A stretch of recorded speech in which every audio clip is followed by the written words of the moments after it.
I moved.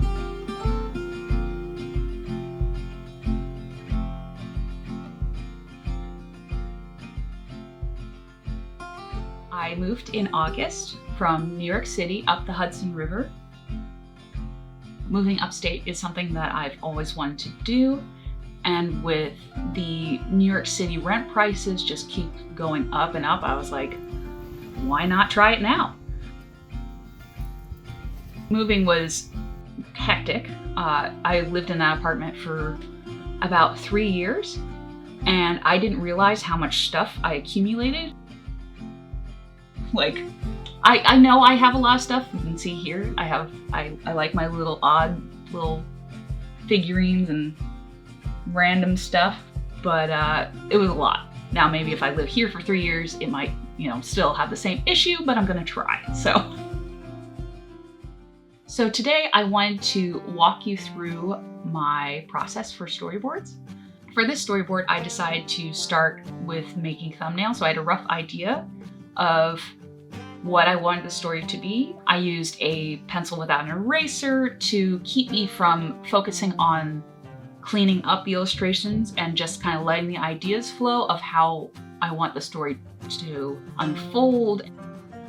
I have worked off scripts before, but I feel, especially with something so visual, not a lot of dialogue, I feel like my work comes out more creative when I start out with drawing the story to flesh it out rather than just writing it. I went into Photoshop to actually create the storyboards.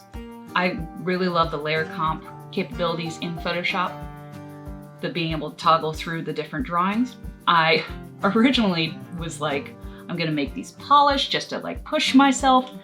And the reality is it took too much time, and for me, the most important parts I really want to put my time and energy in is the design and the animation. So you can see that my storyboards get more loose and less polished after a couple frames. And like at the end of the day, if your storyboards are something that you can understand, or the people, if you're working with people, they can understand it, it doesn't need to be really like fancy and polished. So like, if you don't have time, don't worry about it. As long as you understand what's going on, or the people you're working with understand, you're golden. So I'll take these storyboards and create an animatic with them. And an animatic is just an animated storyboard.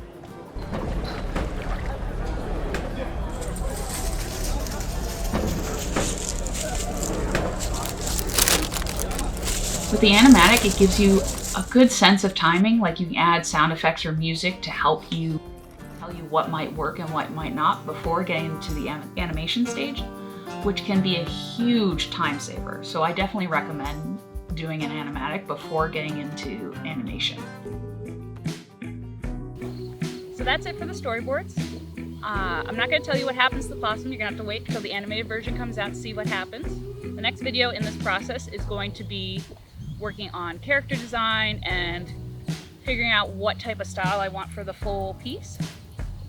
That will be coming out a bit later because I want to give enough time to experiment and see what works and play with, try out some new things for it. In the meantime, I will be posting illustrations and short animated content that I'm working on while working on this bigger video covering the character design for the short animation. Oh yes, we'll go home soon. I promise. Thank you all for watching, and I hope to see you in the next video. Take care.